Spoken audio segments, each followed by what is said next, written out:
تصنيف المدود.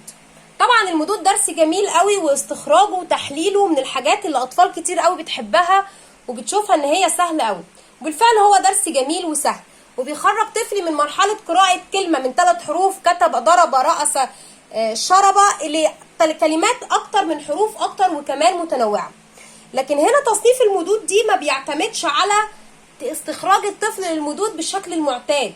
كلمه وسطيها حرف الف مد الف، موجود وسطيها حرف ياء تبقى مد ياء. لازم اقرا الكلمه، لان قراءه الكلمه هي اللي هتعرفني نوع المد. يعني انا دلوقتي عندي كلمه ايه؟ كلمه حيوان. كلمه حيوان فيها 3 حروف، حرف الياء وحرف الواو وحرف الالف، ال3 مدود اللي انا واخدهم. طيب يا ترى بقى هي فيها انهي مد فيهم؟ مد الف ولا ياء ولا واو؟ وال3 في نص الكلمه. ومش هتكلم عن التشكيل دلوقتي لانه طبعا عامل كبير بيساعد اطفال كتير، بس خليني اخلي طفلي يعتمد شويه على القراءه اكتر من التشكيل، لان التشكيل لو موجود هيحل ازمه، والحرف اللي معلهوش تشكيل هو ده المد اللي فيه. لكن لما اجي اقرا الكلمه اقول حيوان، مين الحرف اللي اتمد من ال3؟ الياء ولا الواو ولا الالف؟ الالف هو اللي اتمد. يبقى اعتمادي على القراءه لتصنيف المد حاجه مهمه قوي قوي قوي، طبعا مع اهتمامي واحترامي للتشكيل اللي بيخليني اعرف. بس خليني اتعامل مع الطفل اني اشيل له التشكيل شويه. زي بصل هنا مثلا، هنا بعتذر، كلمه فيها حرف الياء وحرف الواو والاثنين في نص الكلمه، وارد جدا يبقى واحده فيهم مد. طب مين فيهم؟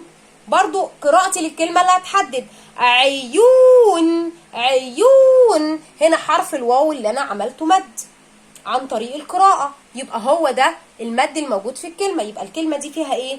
مد واو. يبقى بنتكلم عن تصنيف المدود بشكل مختلف مع بعض الكلمات اللي بتخليني اتاكد ان طفلي بيعرف يقرا وبيعتمد على القراءه في تصنيف المد، مش بيجري يدور على حرف الالف في نص الكلمه يبقى مد بالالف. هو مش غلط، بس لازم اقرا الكلمه واتاكد، لازم اقرا الكلمه واعود نفسي على القراءه. زي كلمه كتاب، ايوه حرف الالف في نص الكلمه مد الف، شاطر، بس اقراها عشان تخلي حصيله لغويه عندك عاليه، اتعود تقرا الكلمه بسهوله، بدل ما هنقضيها كلمات متقاطعه وقص ولزق واجيب اللي فوق واحطه تحت واجيب اللي هنا واحطه هنا وبقي مقفول. اقرا، اقرا عشان تتاسس وتتعلم. انا عندي كمان نوعيه من الكلمات بيبقى فيها نوعين مد مع بعض. ايوه، فانوس، يبقى الكلمه فيها مد الف ومد واو.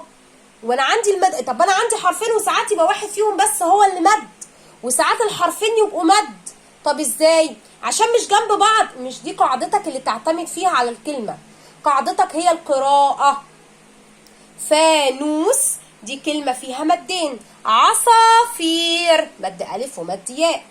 يبقى اعتمادي هنا مش بس على شكل الحرف ولا الحاجات الاساسيه اللي متعلم عليها، بس حاجات مش غلط في نص الكلمه ومفيش همزه ومفيش تشكيل، بس اتعلم تقرا.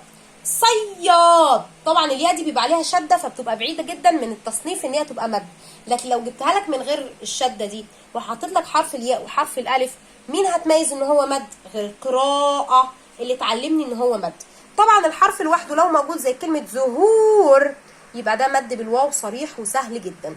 يبقى تصنيف المدود، علموا اطفالكم يقراوا الكلمات مع القواعد الاساسيه لكل مد.